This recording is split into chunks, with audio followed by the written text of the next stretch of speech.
and as the Ogun Investors Forum ends today, our correspondent Harriet Agbeyin brings us up to speed on what's happening in Abeokuta, the Ogun State capital. Harriet. For us in Nigeria, we've been working on a... Well, thank you so much, Melinda. As you know, and as you already said, we're live at in Ogun State, Abeokuta, precisely where the second edition of the Ogun State Investors Forum is actually holding.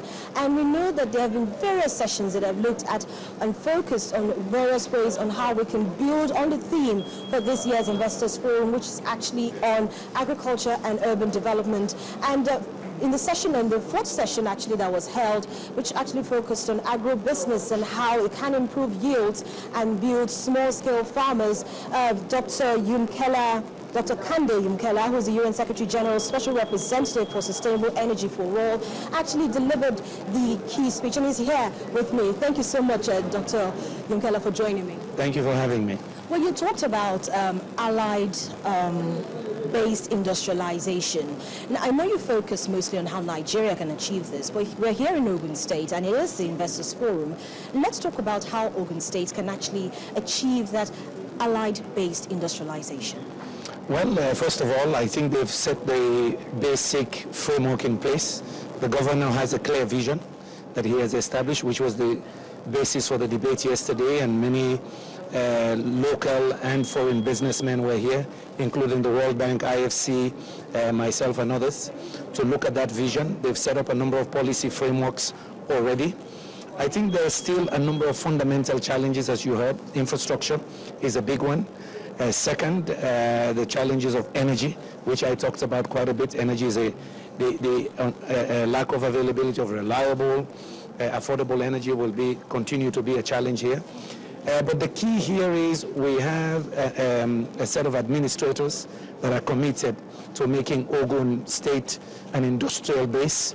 They also recognize their major comparative advantage, that they're sitting right next to a major demand center with 15 or 20 million people next door that is projected to grow maybe to 30, 35 million within 25 years. So the market is close by.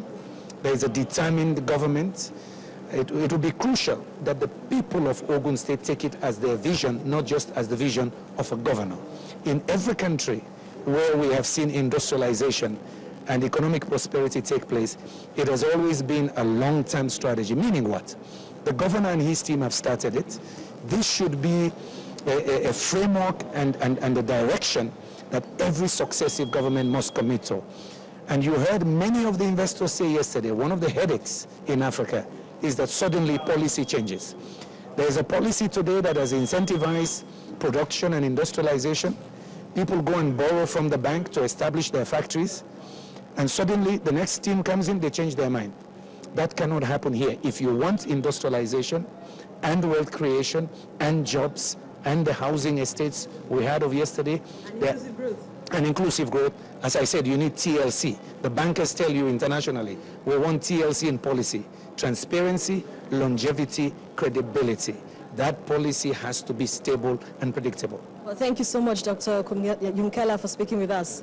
Well, I've been speaking with Dr. Yumekella. He is UN Secretary General, Special Representative for Sustainable Energy for All. And of course, you've heard him. And that basically is what most of the panelists and participants are really talking about here at the second edition of the Ogun State Investors Forum. It's based on the fact that there are lots of policies, agreed, very good ones, very implementable, but then the willpower to implement those policies is very key. And like you said, transparency, longevity, well, I actually forgot the C, but all those are very important. Well, we're still here at the second edition of the Ogun State Investors Forum, and it's coming to you live on Channels Television. And of course, you can continue to watch this online, but right now, I take you back to the studio, I take you back to Melinda.